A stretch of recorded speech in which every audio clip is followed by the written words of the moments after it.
Hello दोस्तों, आज मैं एक्सप्लेन करने वाला हूँ साउथ की एक हॉरर मूवी को जिसका नाम अवनु 2 है, जो अवनु का सीक्वल है। इसकी एक्सप्लेन वीडियो आपको मेरे चैनल पर मिल जाएगी। तो चलिए शुरू करते हैं। मूवी की शुरुआत वहीं हॉस्पिटल से होती है जहाँ हर्षा का ट्रीटमेंट हो रहा था, क्योंकि फर्स्ट पार्ट में मोहिनी ने हर्षा को चाकू मार दिया था जिसके अंदर राजू की आत्मा थी। फिर जब हर्षा के माता पिता को हर्षा के साथ हुई घटना का पता चलता है तो वो गाँव से शहर आने के लिए निकलते हैं, जहाँ रास्ते में ही उनका एक्सीडेंट हो जाता है और हर्षा के माता पिता की मौत हो जाती है।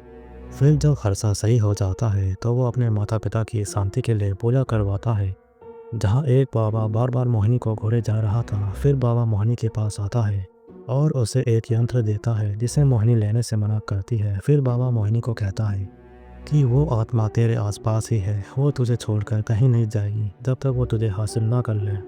इसलिए इस यंत्र को अपने मंगलसूत्र में धारण कर ले और 1 साल तक इस यंत्र को अपने शरीर से दूर नहीं करना है।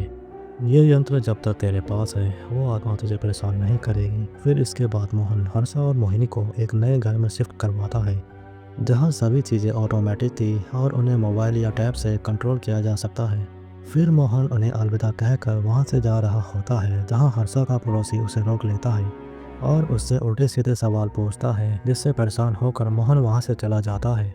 मोहन के जाने के बाद वो पड़ोसी हर्षा के घर आता है और हर्षा से बेवजह के सवाल पूछता है, जिस पर हर्षा उससे बहस नहीं करता और उसे प्यार से जाने को कहता है। इसके बाद वो पड़ोसी अपने घर आता है और शराब निकाल कर पीने लगता है, जहाँ उसकी पत्नी उसे कम शराब पीने को कहती है।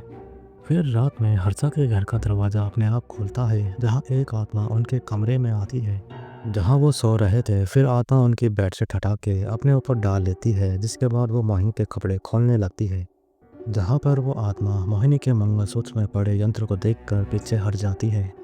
फिर इसके बाद वो आत्मा मोहिनी के आसपास ही रहती है और उस पल के इंतज़ार में रहती है कि जब मोहिनी अपने गले से उस यंत्र को निकाले तब वो उसे अपने काबू में करेगी।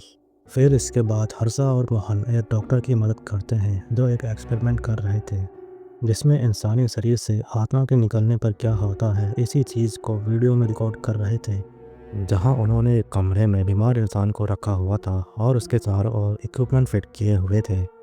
फिर जब वो इंसान मरता है तब उसके ऊपर रखा शीशा टूट जाता है और वहां फिट किए हुए इक्विपमेंट अपने आप चालू हो जाते हैं, जिसके बाद वो सभी रिकॉर्ड की गई वीडियो को देखते हैं, जिसमें उस बीमार इंसान के शरीर से आत्मा बाहर निकलती हुई दिखाई देती है। फिर इसके बाद हर्षा अपने घर आता है जो मोहिनी के लिए एक ड्रेस लेकर आया था। फिर जब मोहिनी उस ड्रेस को पहनती है तब वो आत्मा उसकी ड्रेस की चैन खोल देती है, जिससे डर कर मोहिनी चीखती है। मोहिनी की चीख सुनकर हर्षा अंदर आता है और उसे शांत करके वहाँ से चला जाता है। फिर अगले दिन मोहिनी जब नहाने को आती है तब वो अपना मंगलसूत्र उतार के रख देती है, जिसको वो आत्मा मोहिनी से दूर करने की कोशिश करती है, लेकिन वैसा कर नहीं पाती। फिर मोहिनी अपने घर में एक प्लम्बर को बुलाती है, क्योंकि उसके घर में पानी सही से नहीं आ रहा था, जहां प्लम्बर वाला अपना काम करता है। और वहीं मोहिनी मंगलसूत्र को केबिन के ऊपर रखती है। यहाँ वो आत्मा हवा की मदद से उस मंगलसूत्र को केबिन के पीछे गिरा देती है और उसके बाद वो आत्मा प्लम्बर वाले के अंदर घुस जाती है। फिर यहाँ प्लम्बर वाला मोहिनी को कहता है कि मैं कब से तुम्हारा इंतज़ार कर रहा हूँ और तुम्हें हासिल करना चाहता हूँ, लेकिन उस यंत्र ने मुझे रोक लिया, मगर आज मैं तुम्हारे साथ सुहागरात मना के रहूँगा। फिर वो आदमी मोहिनी के पीछे आता है, जहाँ मोहिनी अपने मंगलसूत्र को ढूंढने की कोशिश करती है और कैसे भी करके वो मंगलसूत्र को हासिल करके गले में पहन लेती है, जिसे देखकर वो आदमी बेहोश हो जाता है। तब तक वहाँ हर्षा और मोहन भी आ जाते हैं। यहाँ मोहिनी हर्षा को बोलती है कि राजू की आत्मा वापस आ गई है और वो उसे हासिल करना चाहती है। तभी उस आदमी को होश आ जाता है और वो उन्हें कहता है कि मुझे कुछ भी याद नहीं है, जिसके बाद उन दोनों को भी मोहिनी की बातों पर यकीन हो जाता है। और इस बात को साबित करने के लिए कि उस घर में आत्मा है या नहीं, मोहन अपनी फ्रेंड संजना की मदद लेता है, जिसने लैब में हुए एक्सपेरिमेंट में उनका साथ दिया था। फिर इसके बाद संजना अपने इक्विपमेंट के साथ हर्षा के घर आती है, जहां मोहन उसे सारी बात समझाता है। जिसके बाद संजना अपने इक्विपमेंट के साथ घर को चेक करने लगती है। यहाँ संजना को घर के नीचे कुछ नहीं मिलता, लेकिन जब वो ऊपर वाले कमरे में जाती है तो उसे पता चलता है कि कोई आत्मा उसके आसपास है। फिर वो आत्मा संजना को पीटती है और उसके साथ गलत काम करती है, जिससे संजना की मौत हो जाती है। वहीं हर्षा संजना को देखने के लिए ऊपर वाले कमरे में आता है, जहाँ वो संजना को मरा देखकर डर जाता है। और वो अपने आसपास देखने लगता है। फिर हर्षा नीचे मोहिनी के पास आता है, लेकिन वो मोहिनी के पूछने पर कुछ नहीं बोलता और चुपचाप रहता है। हर्षा को ऐसे चुप देखकर मोहन ऊपर कमरे में आता है, जहाँ अचानक कमरे का दरवाज़ा अपने आप बंद हो जाता है। मोहन उसे खोलने की कोशिश करता है, लेकिन उससे दरवाज़ा नहीं खुलता। वहीं नीचे हर्षा के अंदर अब राजू की आत्मा आ चुकी थी, जो मोहिनी से कहती है कि मुझे जो तुम्हारे साथ करना था वो मैंने संजना के साथ कर लिया, अब तुम्हारी बारी है। ये सुनते ही मोहिनी मंगलसूत्र को उठाने के लिए भागती है, जिसे संजना के कहने पर मोहिनी ने उतार दिया था। यहाँ हर्षा मोहिनी को पकड़ लेता है। वहीं मोहन हर्षा के मोबाइल की मदद से दरवाज़ा खोल के नीचे आता है और आकर हर्षा को पकड़ लेता है। फिर मोहिनी मंगलसूत्र को ढूंढकर उसे पहन लेती है, जिससे हर्षा बेहोश हो जाता है और हर्षा के बेहोश होने के बाद उसे एक चेयर से बांध दिया जाता है। यहाँ दोनों ही हर्षा को लेकर परेशान होते हैं, मगर तभी मोहिनी को बाबा की कही बात याद आती है कि कोई भी आत्मा जिसकी मौत आकस्मिक हो, वो आत्मा 1 साल तक भटकती है। लेकिन 1 साल के बाद उस आत्मा को ये लोक छोड़ के जाना पड़ता है, और इसलिए बाबा ने भी मोहिनी को 1 साल तक वो लॉकेट पहन के रखने के लिए कहा था।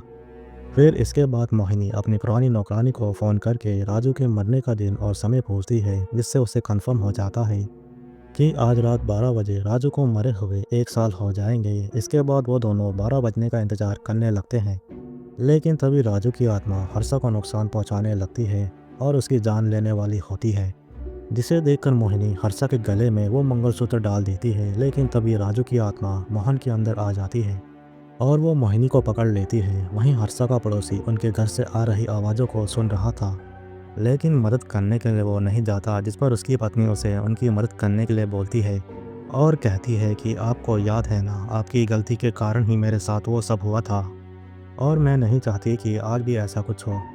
जिसके बाद वो पड़ोसी अपनी गलती को याद करता है, जिसमें वो अपने किसी दोस्त को शराब पिलाने के लिए घर लेकर आया था, जिसकी गंदी नज़र उसकी पत्नी पर थी। फिर जब वो पूरे नशे में होता है, तब उसका दोस्त उसकी पत्नी के साथ गलत काम करता है और यही बात याद करके वो पड़ोसी हर्षा की मदद के लिए आता है, जहां मोहन मोहिनी के साथ गलत काम करने वाला होता है। फिर यहाँ पड़ोसी मोहन को 12 बजे तक रोक के रखता है और 12 बजते ही राजू की आत्मा वहाँ से चली जाती है। फिर अगले दिन पुलिस वाला उस पड़ोसी से पूछताछ करता है और उसे अपनी पत्नी को बुलाने को कहता है, जिस पर साथ आया आदमी पुलिस वाले को बताता है कि उसकी पत्नी को मरे हुए 1 साल हो गए हैं और तब से ये आदमी ऐसी ही हरकत करता है। फिर हमें दिखाया जाता है कि जब उसकी पत्नी बचकर बाहर आती है, तो वो फिसल कर फटी हुई बोतल पर गिर जाती है, जिससे उसकी मौत हो जाती है और तब से वो अपनी पत्नी की आत्मा से बात करता है। वहीं राजू की आत्मा इस दुनिया को छोड़कर नहीं जाती, वो अपने घर आती है और यहाँ मूवी ख़त्म होती है।